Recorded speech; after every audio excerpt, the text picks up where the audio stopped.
Shalom, shalom, bien-aimés, soyez bénis, soyez fortifiés, soyez encouragés dans le merveilleux et puissant nom de notre Seigneur et Sauveur Jésus. Bienvenue à notre espace de partage, bienvenue au pain quotidien. Avant tout propos, nous tenons à nous excuser pour le retard avec lequel le pain est dispensé ce jour.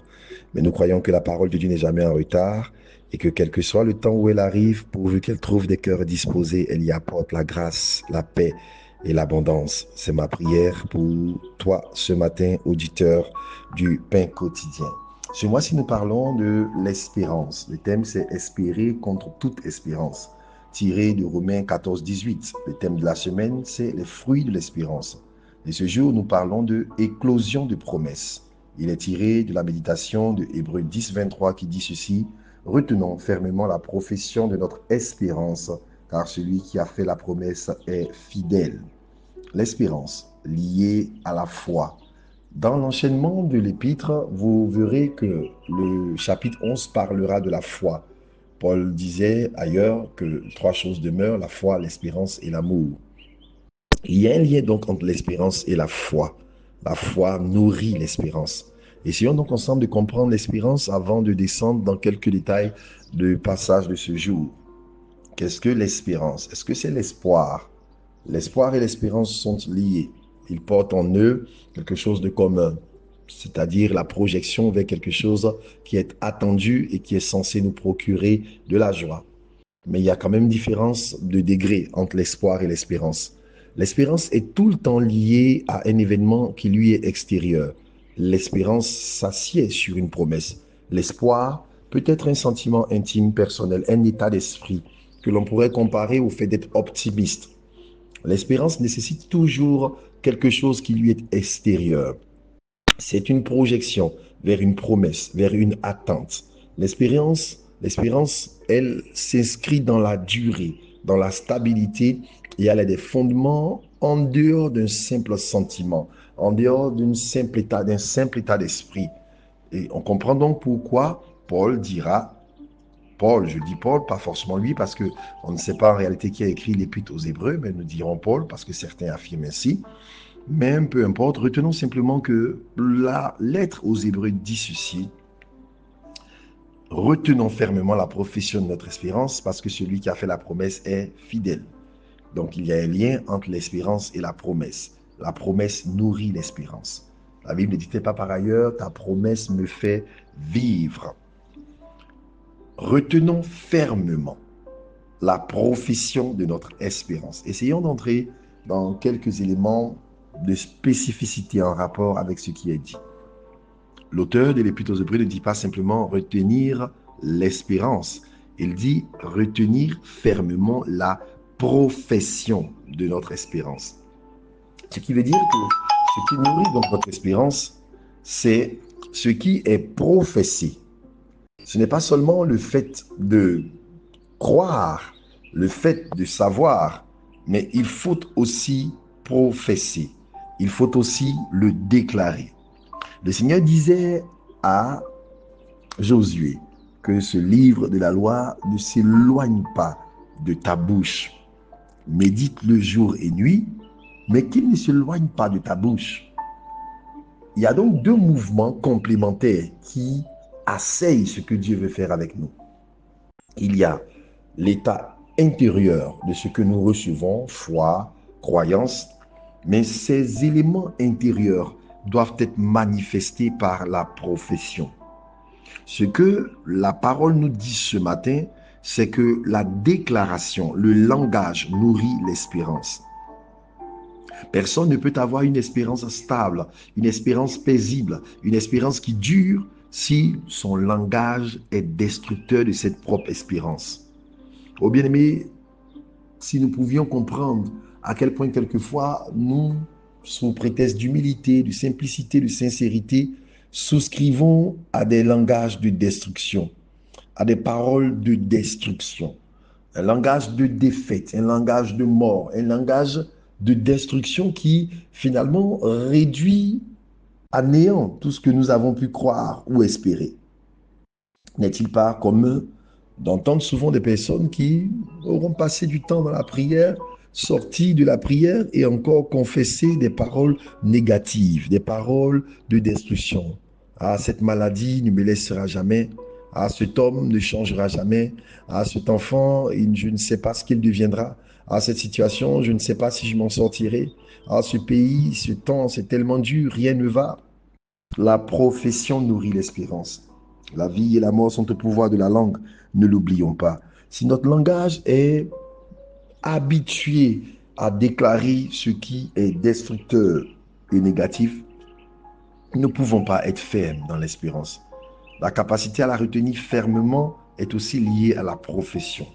Pourquoi l'auteur de l'Épître aux Hébreux dit qu'il faut la retenir fermement?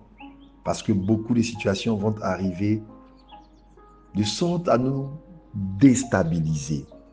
Vous faites quelque chose et au moment où vous y attendez le moins, vous êtes confronté à un échec, à un recommencement, à de la peine, à de la difficulté, à des blocages, à des méchancetés, à des ressentiments, beaucoup de choses, beaucoup de contrariétés qui peuvent décourager. Il dit retenir fermement, c'est retenir avec un esprit résolu, qui ne se fixe pas sur les circonstances, mais qui se fixe sur la promesse. La promesse de Dieu naît et se déploie très souvent dans la contrariété. Les circonstances que vous verrez seront très souvent contraires à celles qui devraient être les manifestations de ce que Dieu vous accorde. Il faut retenir fermement l'espérance. Et nous terminerons par cet élément fondamental qui nous permet de garder l'espérance. C'est la personne de celui qui a fait la promesse. Et bien aimé, si une seule chose devait nous rassurer, c'est la qualité de celui qui a fait la promesse. Vous savez, beaucoup parmi nous avons été blessés par des promesses faites par des hommes. Pourquoi? Parce que quelquefois, quelqu'un vous dira clairement, je ferai ceci pour vous. Je serai toujours avec toi. Je serai toujours prêt pour te porter, pour te soutenir. Je te donnerai ceci ou cela, alors qu'il ne le pense pas en réalité. Nous avons été maintes et maintes fois victimes de personnes qui ont fait des promesses qu'ils ne pensaient pas. De personnes qui ont fait des promesses, qu'elles ne pensaient pas, pour lesquelles elles n'étaient pas sincères. Quand la promesse est faite par un homme, il y a de quoi s'inquiéter.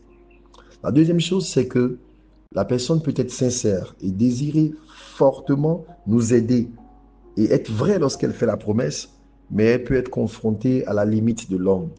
Combien de fois nous-mêmes avons-nous voulu aider des personnes, avons-nous pris des engagements pour nous retrouver par la suite sans moyen de faire ce que nous avions promis de faire? Ce n'était pas de la méchanceté, ce n'était pas de l'hypocrisie, ce n'était pas de la superficialité, c'est simplement notre humanité qui nous a rattrapés quelquefois. Donc, lorsque celui qui fait la promesse est un homme, il est doublement faillible. Faillible parce qu'il peut faire la promesse en étant menteur, en étant faux et fourbe. Faillible parce qu'il peut être sincère, mais la réalité des capacités de mettre en œuvre ce qu'il aura dit lui fera défaut. Alors que pour Dieu, n'en est pas ainsi. Que ce soit dans sa nature, que ce soit dans ses moyens, nous pouvons avoir l'assurance que si Dieu dit une chose, il la pense vraiment et il a les moyens de mener à l'exécution ce qu'il a dit. Et vous voyez, même dans ce monde, la promesse ou la valeur que nous accordons aux promesses dépendra de ceux qui ont fait la promesse. Si je vous fais une promesse de vous donner des millions d'euros, malgré toute l'affection que j'ai pour vous, vous avez des raisons d'en douter parce que vous savez que je ne les ai pas. Donc je peux être moralement quelqu'un de fiable, mais mes ressources peuvent manquer. En ce qui concerne Dieu, ni sur le plan de sa nature, ni sur le plan de ses moyens, Dieu ne peut être pris à défaut. Ce qu'il dit, il le fait. Dieu veille sur sa parole. Dieu est dans sa parole. Dieu est sa parole. Au commencement était la parole, et la parole était avec Dieu, la parole était Dieu. Lorsque Dieu libère sa parole l'engage. Et il n'est pas un homme pour mentir, ni un fils d'homme pour se repentir. Deuxièmement, Dieu, il est celui qui donne sans s'appauvrir, l'image du buisson ardent. Il est celui qui est tout-puissant, ressources illimitées. Il a dit, je suis Dieu. Y a-t-il rien qui soit étonnant de ma part? Je ne sais pas ce que Dieu t'a promis. Regardez dans le texte d'hier, par exemple, les gens disaient n'importune pas le maître parce que ta fille est morte. Pourquoi? Parce que dans l'humanité, dans la pensée humaine, avec raison d'ailleurs, la mort est la fin de toute chose. La mort est la limitation de la puissance, de l'orgueil, de la beauté. Mais dans le règne de Dieu, il n'y a point de limite. Même la mort ne saurait empêcher Dieu de faire ce qu'il a dit qu'il ferait. Alors, je veux t'encourager. Je ne sais pas quelles circonstances sont les tiennes, mais je veux dire une chose. Si Dieu a dit, il le pensait et il le fera. Sois fortifié, sois encouragé. Au moment où nous allons vraiment vers la fin de cette année, des choses auront marché, d'autres moins bien. Les choses espérées n'auront pas été peut-être vues, mais cela ne veut pas dire qu'elles ne sont pas là. Tu ne les as peut-être pas vues, mais elles sont là. Continue d'espérer. Continue de croire que ta famille, que ton église, que ta santé, que toutes les choses que Dieu met dans ton environnement peuvent expérimenter le meilleur de Dieu, quelle que soit la circonstance présente. Je dis ces mots, j'ai le cœur qui tressaille d'allégresse parce que Dieu ne ment pas. Il est fidèle. Shalom, Jules.